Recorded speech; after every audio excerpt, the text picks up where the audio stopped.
Par rapport enfin, à l'argent. Plus précisément, je sais que dans le livre de Timothée, je me rappelle plus précisément le chapitre, je vais essayer de chercher, mais à un moment on nous liste en fait le type de personnes qui ne pourront pas en fait hériter du royaume des cieux, c'est-à-dire ni les avares, ni les impudiques. Et moi en fait j'ai été interpellée par le ni les avares. Et on dit clairement que les avares n'hériteront pas du royaume des cieux. Mais à côté de ça, je sais que ça a pu m'arriver à moi-même.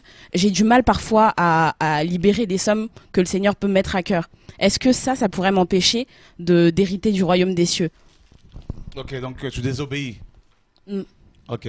Bon, si c'est vraiment le Seigneur qui te parle clairement, mm, parce que des fois, c'est nos sentiments qui nous animent et puis bon, on a des doutes. Mais si tu es convaincu que le Seigneur t'a parlé véritablement et que tu as refusé de te soumettre, ben c'est une désobéissance. mhm. C'est sûr.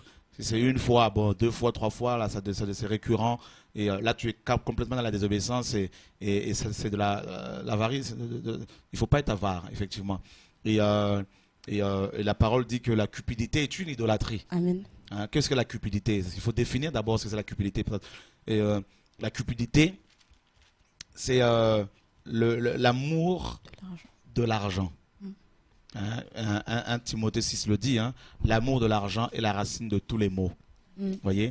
Donc, la cupidité, ben, quels sont les signes de la cupidité? En fait, quelqu'un qui a peur de manquer mm, est cupide.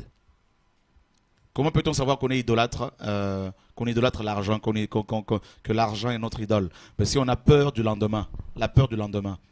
Dans Matthieu 6, le Seigneur dit ne vous inquiétez pas du lendemain, mm, de ce que vous allez manger, de ce que comment vous allez vous vêtir, mm, parce que Dieu prendra soin de vous. mm, Et quand on se dit, mais comment vais-je faire, comment allons-nous faire pour manger, pour payer la salle, pour vivre, ça veut dire si on se pose de telles questions en tant que chrétien, ça veut dire qu'on n'a pas foi en Dieu, mm.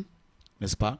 Et donc, ça veut dire que l'argent est devenu notre Dieu. base, notre fondement, Mm, notre béquille. mm, mm.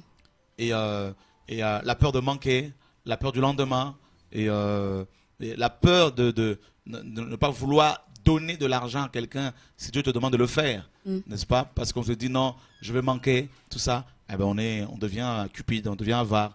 Et effectivement, c'est pas bon parce que c'est l'idolâtrie, tout à fait. D'accord. Mais par rapport précisément à ce verset, étant donné que c'est mis au même rang que certains autres péchés, parce que si par exemple je dis à quelqu'un, oui, toi tu vis dans l'impudicité, mais à côté de ça, moi je suis chrétienne, mais je donne pas. C'est-à-dire que est-ce que c'est Tu mis, désobéis, tu ne rentres pas dans le voilà, royaume donc de est-ce Dieu, que hein, c'est c'est mis, clair. voilà, donc Bien sûr. dans ce chapitre-là, c'est mis au même rang Ben oui, parce que que beaucoup de gens certains pensent que autres le péché, c'est péchés. seulement l'impudicité. C'est Voilà, grave. Il n'y a pas que ça. voilà. C'est, voilà, être avare, être, comment dire, peindre, être, voilà. Donc, oui, Dieu te dit, donne 20 euros à tel frère. Toi, tu dis, non, si je lui donne cet argent, je vais en manquer. Mm, Et, alors que c'est Dieu qui t'a parlé clairement. Une mm, fois, bon, ok, tu peux te repentir, mais si c'est récurrent, ça veut dire que tu pratiques l'avarice, tu pratiques, tu es cupide. mm, mm, Et donc, tu es idolâtre. mm. Et là, c'est pas possible. Tu peux pas rentrer dans le royaume, ça c'est clair. D'accord. Mhm.